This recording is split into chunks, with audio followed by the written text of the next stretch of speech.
Makanya kan percaya dan mempercayakan dua hal yang berbeda. Bapak Ibu percaya Tuhan? Oh iya, masa nggak percaya ya? Tapi masalahnya adalah apakah kita mempercayakan hidup itu beda. Kalau mempercayakan hidup beda, artinya apa ya? Mau, tahu, mampu. Kita nggak akan pernah bisa mampu kalau kita tidak memberi hidup. Makanya kasih tidak akan pernah punya arti tanpa penyangkalan diri dan memikul. Makanya sekarang ujungnya kan masalahnya gini. Tahu nggak mengampuni? Tahu. Mau nggak mau? Mampu nggak mau? Kenapa? Harus bayar harga, bayar ego. Karena pada waktu ngomong nggak mampu, kita ngomong apa sih? Lo yang salah kan dia. Lo kasih tahu dia suruh datang sama saya. Aku tak maafkan ya. Aku bukan yang nggak mau maafkan, tapi suruh dia ya.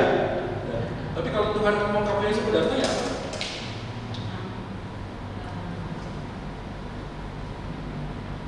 Maka setiap kali kita belajar tentang aku tidak mampu menjalani hidup, yang kita pandang kemenangan kita di atas kayu salib. Kenapa? Karena di dalam Dialah aku yang tidak mampu dimampukan untuk menjalani. Oke, kalau kita ngomong tentang hikmat di dalam kehidupan ini, rasanya penting ya buat kita hari ini untuk mulai belajar memahami ya. Maksudnya hidup ini tentang siapa? Kalau hidup ini tentang saya, tentang aku, ya kita bisa melakukan aktivitas semuanya, tapi akhirnya pengamalnya kita tidak menaruh hidup kita sepenuhnya untuk dibentuk dan melihat segala sesuatu dalam hidup. Makanya pada waktu pengkhotbah mengatakan aku telah membulatkan hatiku, aku menyadari bahwa hal ini pun adalah usaha menjadi aku. Kesimpulan inilah yang menjadikan sebuah dasar bahwa kita tidak akan pernah bisa bicara tentang kebenaran sebelum hidup kita ada di dalam kebenaran itu sendiri. Kenapa? Karena example talks louder than only the word. Contoh teladan itu berbicara jauh lebih keras daripada apa yang kita katakan. Maka ada baiknya kita pada waktu menjalani hari-hari di dunia ini, kita mulai memikirkan ulang apakah hari ini kita udah walk the talk. Ya, walk the talk itu menjalankan apa yang kita katakan. Termasuk juga saya. Karena seringkali kita bisa ngomong sesuatu yang nampaknya kebenaran, tapi kebenaran itu nggak pernah apply dalam hidup kita. Maka harusnya apa yang kita pelajari itu membentuk hidup kita lebih dahulu. Maka pada saat kita ngomong sesuatu, orang lain bisa ngomong iya benar. Maka sekali lagi waktu Om Yohanes itu menjalani kehidupan, nggak ada yang bisa berargumen sama dia. Kenapa? Karena dia walk the talk. Di dalam kelamahannya, di dalam segala kelemahan, saya nggak ngomong mendewakan segalanya bahwa Om Yohanes itu semua baik, enggak sih. Ya pada saat dia hidup, apa yang dia sampaikan itu bukan hanya apa yang dikatakan dengan omongan, tapi apa yang dilakukan dengan tindakan. Waktu umurnya berapa ya? Saya lupa ya. Tapi masih naik kereta api. Ya saya terakhir dengar ini ya, Pak Tong ya di Kalimantan apa di mana ya, dari YouTube ya. Saya lihat sekilas. Dia bilang mungkin ini kali terakhir saya di sini. Tapi ingat-ingat baik-baik pesan saya. Pesannya adalah tentang Yesus, bukan tentang diri. Dan orang lain begitu ngomong begitu, udah nggak usah ngomong tentang bagus ya khotbahnya suaranya, udah nggak usah. Dia begitu berdiri saja. Hidupnya itu menjadi berkat, inspirasi. Kenapa? Karena dia apply the truth in his life. Dia menghidupi kebenaran tersebut. Sehingga setiap kali belum ada kata-kata yang disampaikan, hidupnya pun udah menjadi berkat buat orang lain. Amin ya. Oke, kita selesai di sini ya. Kalau ada tanya jawab, seperti biasa Bapak Ibu bertanya dan Pak Joko menjawab. Saya kebetulan ya, nanti saya jawab. Poinnya cuma itu. Poinnya cuma itu. Malu, tapi nggak mampu. Tahu. Bagaimana Pertama tahu dulu ya. untuk mampu.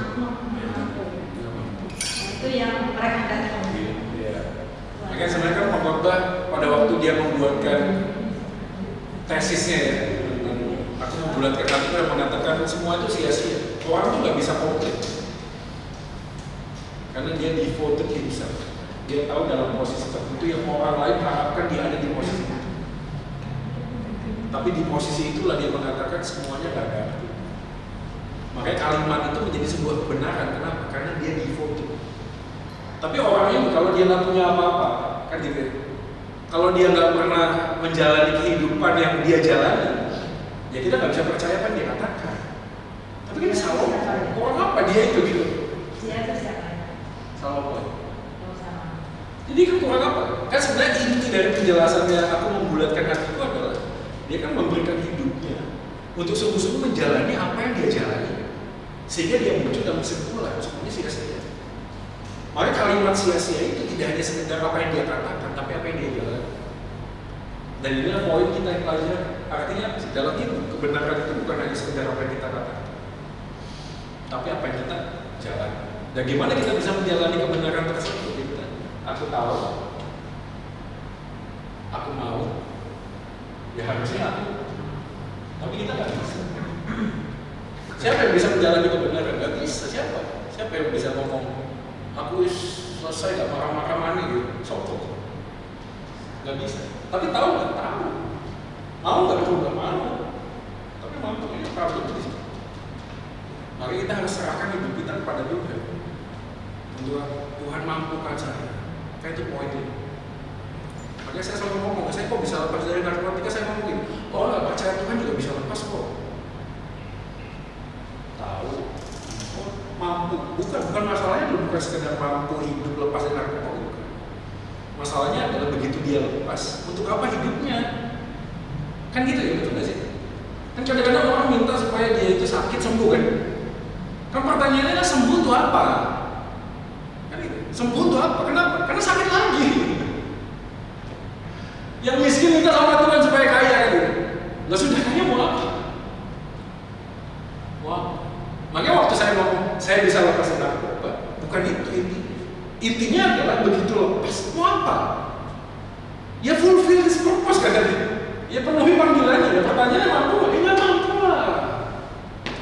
Siapa yang bilang apa ya? Orang tuh kadang-kadang ya sulit itu loh.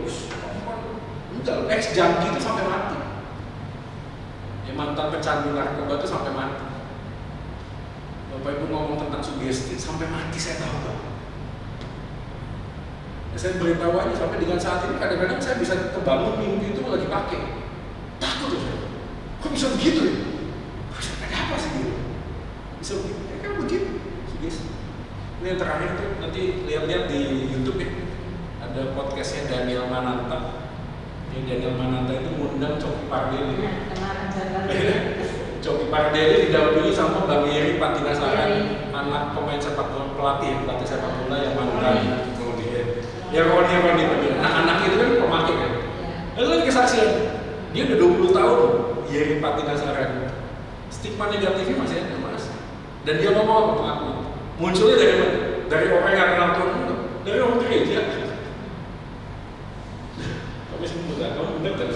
Ini kadang-kadang kan membuat kita tuh downgrade ya. Ya kayak, iya sih, ya benar juga sih. Saya nggak bisa mengklaim diri saya 100% sembuh, nggak bisa. Karena sembuh saya itu waktu saya menutup mata yang terakhir, itu sembuh saya. Dalam perjalanan, berat ya? Kenapa? Nggak mampu. Lu tambah sulit, betul? Kalau pecandu narkoba bertobat jadi jemaat biasa kan lebih enak ya? Betul ya? Suruh berdiri di sini kan tambah besar, kan influencer kan lebih paham maksudnya betul. Kasus perceraian itu kan dialami semua orang, setuju? Kasus KDRT kan dialami semua orang, setuju ya? Tapi begitu Rizky Bilar sama Lesti Kejora yang KDRT, kan hebohnya kan satu dunia ya. Kenapa? Influencer. Betul gak sih? Kalau ada jemaat marah-marah, biasa. Coba pendeta marah-marah, heboh nggak satu gereja? Heboh, pendeta ngomong kan gitu. Nggak mampu, saya setiap hari ngomong Tuhan saya nggak mampu tuh. Nggak mampu, karena begitu hamba Tuhan jatuh, yang jatuh jemaat. Kadang ada banyak orang nggak ngerti